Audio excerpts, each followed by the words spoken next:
Kenapa istri Lot berani menoleh ke belakang? Apakah rencana Tuhan Lot ditiduri oleh kedua anak perempuannya untuk menyambung keturunan? Dan apa pelajaran yang boleh kita dapatkan dalam kisah keluarga Lot? Mari kita tetap fokus pembahasan ini yang pastinya sesuai apa yang Alkitab katakan. Karena Alkitab merupakan standar pendidikan orang Kristen sebagai buku agung yang harus dipercayai dan dituruti. Apapun yang kita dengar, apapun yang kita anuti, apapun yang kita percaya, pertanyaannya, apakah itu atas dasar Alkitab? Jadi, mari kita utamakan Alkitab yang mengandungi firman Tuhan. Berilah kepada Tuhan kemuliaan namanya. Sujudlah kepada Tuhan dengan berhiaskan kekudusan. Video sebelum ini kita telah pun mendengar bagaimana kehidupan orang-orang sebelum air bah di zaman Nuh dan kehidupan orang-orang sebelum Sodom dibinasakan di zaman Lot. Dan bagaimana kita di zaman sekarang ini serta persiapan yang diperlukan untuk menantikan kedatangan Yesus yang kedua kali. Bagi kita yang belum berkesempatan mendengar video sebelum ini, linknya ada di description video ini. Sebelum kehancuran Sodom di zaman Lot, Allah telah mengirimkan satu berita kepada Lot dalam Kejadian 19 ayat 17. Sesudah kedua orang itu menuntun mereka sampai keluar, berkatalah seorang, "Larilah, selamatkanlah nyawamu.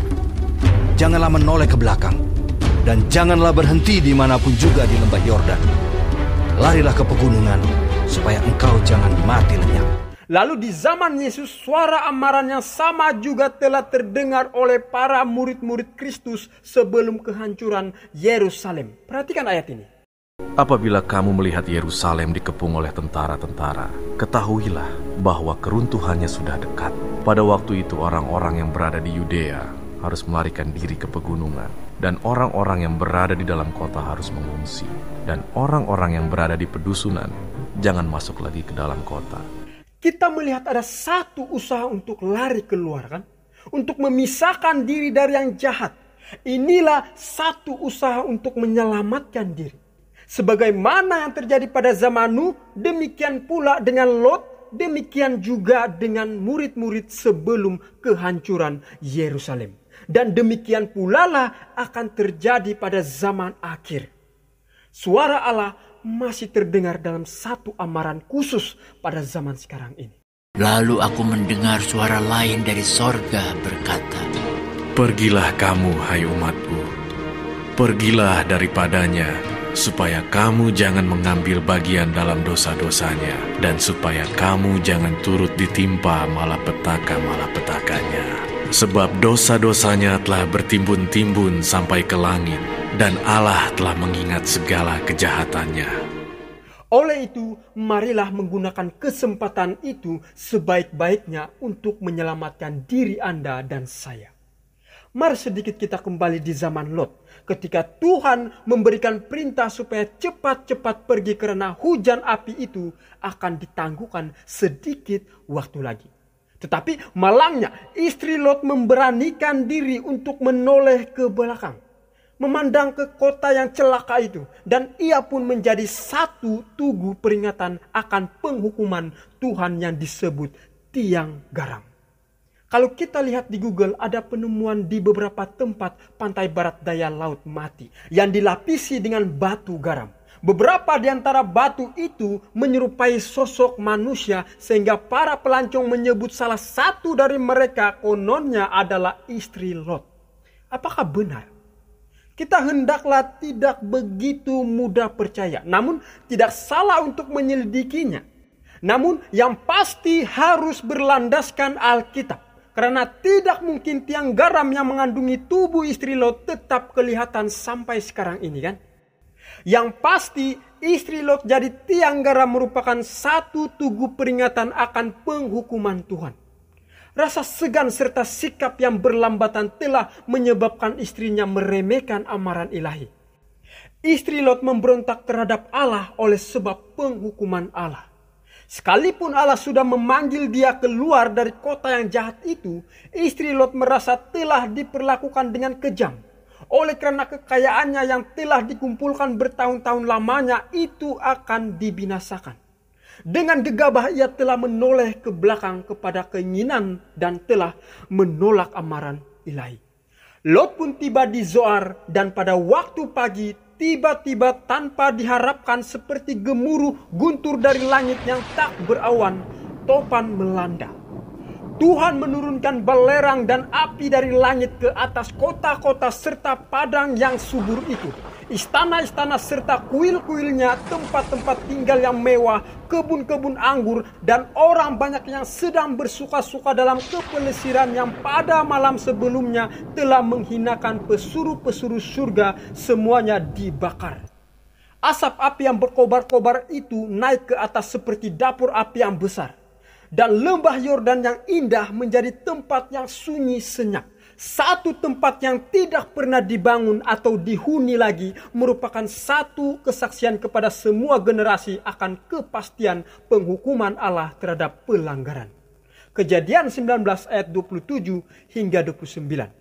Ketika Abraham pagi-pagi pergi ke tempat ia berdiri di hadapan Tuhan itu dan memandang ke arah Sodom dan Gomora serta ke seluruh tanah lembah Yordan, maka dilihatnyalah asap dari bumi membubung ke atas sebagai asap dari dapur peleburan.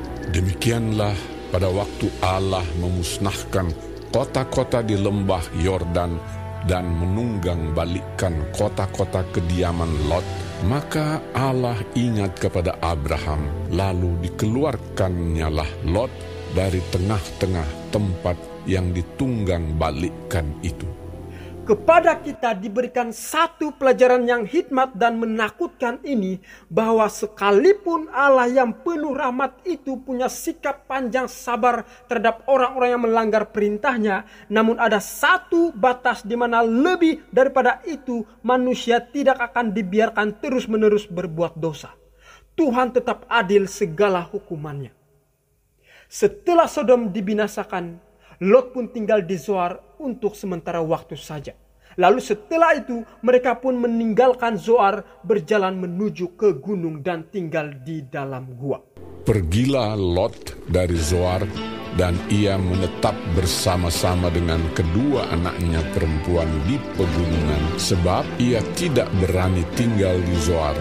Maka diamlah ia dalam suatu gua beserta kedua anaknya. Sebelum Sodom dibinasakan, Lot membiarkan anak-anaknya bercampur baur dengan bangsa jahat dan menyembah berhala di sana. Tidak heranlah perbuatan yang keji dari putri-putrinya akibat dari pergaulan yang salah di kota yang jahat itu. Kejahatan akhlak mereka dengan tabiat-tabiat mereka sehingga mereka tidak dapat membezakan antara yang baik dan yang jahat. Dan kini mereka tinggal di dalam gua. Kedua putri Lot berpendapat bahwa ayah mereka sudah tua dan juga tidak ada lagi laki-laki di sekitar negeri itu yang dapat mengawini mereka. Mereka pun merencanakan untuk memberi ayah mereka minum anggur supaya mereka tidur dengan ayah mereka agar dapat menyambung keturunan. Kejadian 19 ayat 31 hingga 35. Kata kakaknya kepada adiknya, "Ayah kita telah tua, dan tidak ada laki-laki di negeri ini yang dapat menghampiri kita seperti kebiasaan seluruh bumi. Marilah kita beri ayah kita minum anggur, lalu kita tidur dengan dia, supaya kita menyambung keturunan dari ayah kita." Pada malam itu mereka memberi ayah mereka minum anggur. Lalu masuklah yang lebih tua untuk tidur dengan ayahnya. Dan ayahnya itu tidak mengetahui ketika anaknya itu tidur dan ketika ia bangun. Keesokan harinya berkatalah kakaknya kepada adiknya, "Tadi malam aku telah tidur dengan ayah. Baiklah malam ini juga kita beri dia minum anggur. Masuklah engkau untuk tidur dengan dia, supaya kita menyambung keturunan dari ayah kita." Demikianlah juga pada malam itu mereka memberi ayah mereka minum anggur. Lalu bangunlah yang lebih muda untuk tidur dengan ayahnya. Dan ayahnya itu tidak mengetahui ketika anaknya itu tidur dan ketika ia bangun. Lalu mengandunglah kedua anak Lot itu dari ayah mereka. Yang lebih tua melahirkan seorang anak laki-laki dan menamainya Moab. Dialah bapa orang Moab yang sekarang. Yang lebih muda pun melahirkan seorang anak laki-laki dan menamainya Benami. Dialah bapa Bani Amon yang sekarang. Jadi keturunan Lot yakni orang-orang Moab dan Amon. Dan Alkitab mencatat bahwa Moab dan Amon adalah bangsa yang jahat dan menyembah berhala. Bahkan pemberontakan terhadap Allah dan musuh besar daripada umat Allah. Jadi bukanlah rencana Allah putri-putri Lot meniduri ayah mereka untuk menyambung keturunan ayah mereka.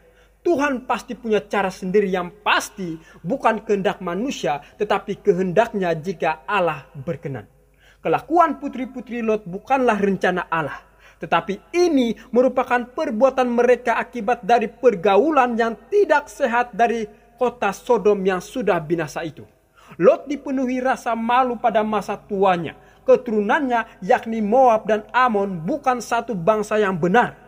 Tetapi dua bangsa penyembahan berhala yang bermusuhan dengan Allah dan berperang dengan umatnya. Lot mungkin berjaya menyelamatkan anak-anaknya dari kengerian Sodom yang dibinasakan itu. Namun dia gagal untuk menyelamatkan jiwa kedua putrinya dalam hal mendidik mereka ke arah yang baik. Ingat saudara dan saudari, pelajaran yang boleh kita dapatkan adalah mereka yang mencari kekayaan dan kehormatan duniawi untuk anak-anak mereka akan mendapat kelak pada akhirnya bahwa keuntungan-keuntungan itu adalah satu kerugian. Seperti halnya Lot. Mungkin banyak orang di zaman ini yang mendapati anak-anak mereka telah rusak dan juga tidak dapat menyelamatkan jiwa mereka sendiri. Pekerjaan hidup mereka merupakan satu kerugian. Kehidupan mereka merupakan satu kegagalan yang menyedihkan.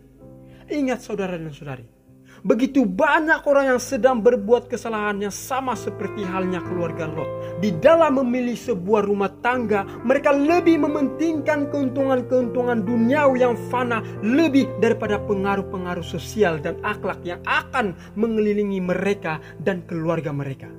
Mungkin ada terjadi di mana mereka memilih satu daerah yang indah dan subur atau pindah ke kota atau bandar yang makmur dengan harapan akan dapat memperoleh kemakmuran yang lebih besar di sana. Tetapi tanpa disadari, anak-anak mereka malah dikelilingi oleh pencobaan-pencobaan dan mengadakan pergaulan yang tidak baik pengaruhnya terhadap perkembangan hidup rohani mereka dan pembentukan satu tabiat yang benar. Saudara dan saudari, di dalam memilih rumah tangga, Allah menghendaki agar kita mempertimbangkan perkara ini. Pertama-tama, pengaruh akhlak serta keagamaan yang akan mengelilingi kita dan keluarga kita. Boleh jadi kita ditempatkan di dalam satu kedudukan yang menguji kita. Boleh jadi Tuhan mengizinkan keluarga kita ditempatkan dalam lingkungan yang mencabar. Karena banyak orang yang tidak dapat memilih keadaan lingkungan seperti yang mereka inginkan. Namun bila mana saja tugas memanggil kita untuk berada di tempat itu, Allah akan menyanggupkan kita untuk berdiri teguh tanpa ternoda oleh kejahatan di sekeliling kita. Asal kita selalu berjaga-jaga dan berdoa sambil berharap dalam anugerah Kristus. Bertemu lagi kita di video berikutnya. Tuhan Yesus